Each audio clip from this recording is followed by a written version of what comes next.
जय माता दी। आप सभी का स्वागत है मेरे हेमा के व्रत कथा उपाय चैनल में। दर्शकों, आज की इस वीडियो में हम आपको माता रानी के संकेत बताने वाले हैं। नवरात्रे चल रहे हैं और नवरात्रों के दिनों में अगर आपको ये संकेत दिखाई देते हैं, स्वप्न संकेत आपको दिखाई देते हैं, तो मान लीजिए माता रानी आपसे अति प्रसन्न है। आपकी हर पूजा पाठ को वो स्वीकार कर रही हैं।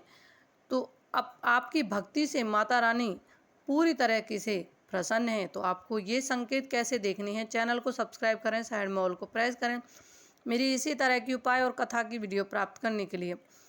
धार्मिक मान्यताओं के अनुसार नवरात्रि की पवित्र अवधि में आदि शक्ति के अलग अलग स्वरूपों की आराधना करने से साधक के जीवन में सुख समृद्धि बनी रहती है।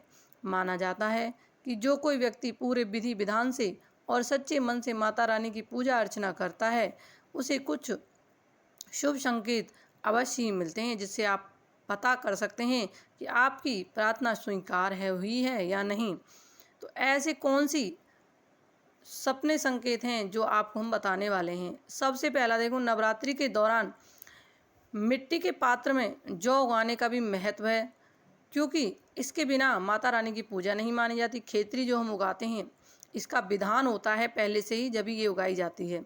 माना जाता है कि यदि नवरात्रि के दौरान आपके द्वारा उगाए गए जौ सही ढंग से उगते हैं, तो ये एक बहुत ही शुभ संकेत माना जाता है। इसके अलावा जौ के बीज में एक दो सफ़ेद रंग के भी जौ उगने भी माता रानी की कृपा का संकेत माना जाता है। यानी कि जो आपने खेतरी बीजी है, उसके बीच में सफ़ेद रंग के जौ उगते हैं, एक दो ही आते हैं वो, तो आप समझ लीजिए आपकी खेतरी से और आपकी पूजा से माता रानी प्रसन्न है और आपको शुभ संकेत दे रही हैं। हर किसी की खेतरी में ये सफ़ेद जौ नहीं आते हैं। जिसकी पूजा पाठ से माता रानी प्रसन्न होती हैं, तभी ये जौ दिखाई देते हैं। तो आप भी अपनी खेतरी को जब जमुना जी पर प्रवाहित करने के लिए ले जाएं, तो उसमें आप अवश्य ही देख लें और उन जौ को निकाल करके आप अपनी तिजोरी में रख लें, उनको उसी के साथ ना ले जाएं।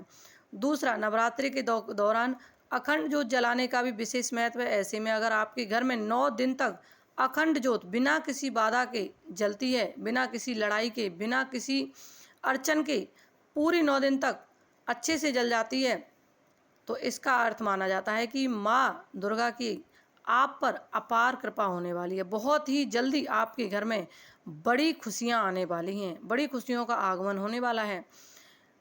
ये माता रानी के संकेत हैं। तीसरा संकेत, स्वप्न शास्त्र में माना गया है कि यदि किसी व्यक्ति को नवरात्रि के पवित्र अवधि में सपने में माँ दुर्गा के किसी भी रूप के दर्शन होते हैं, यह एक शुभ संकेत माना जाता है। इसका अर्थ है कि माता रानी आपकी पूजा अर्चना से प्रसन्न है और आपके लिए बहुत जल्दी धन लाभ के योग बनने वाले हैं। तो ये कुछ संकेत थे जो हमने आपको बताए। अगला संकेत है कि अगर आप सपने में किसी भी कन्या को अपने घर में आते हुए देख रही हैं, छोटी कन्या है, या फिर आप बूढ़ी औरत को देख रही हैं जिसने चुन्नी ओढ़ी हुई है, आप ऐसे कुछ देखते हैं, इनमें से किसी को भी देखते हैं, अपने घर में प्रवेश होते हो या आपको वो कुछ दे रही है, तो आप समझ लीजिए माता रानी की कृपा है आप पर। माता रानी आपके घर में आ चुकी हैं और आपकी हर मनोकामना पूरी हो जाएगी। आपसे अति प्रसन्न है वो। तो ये कुछ संकेत है जो हमने आपको बताया। आप भी इनको देखें आपके साथ क्या हो रहा है, कौन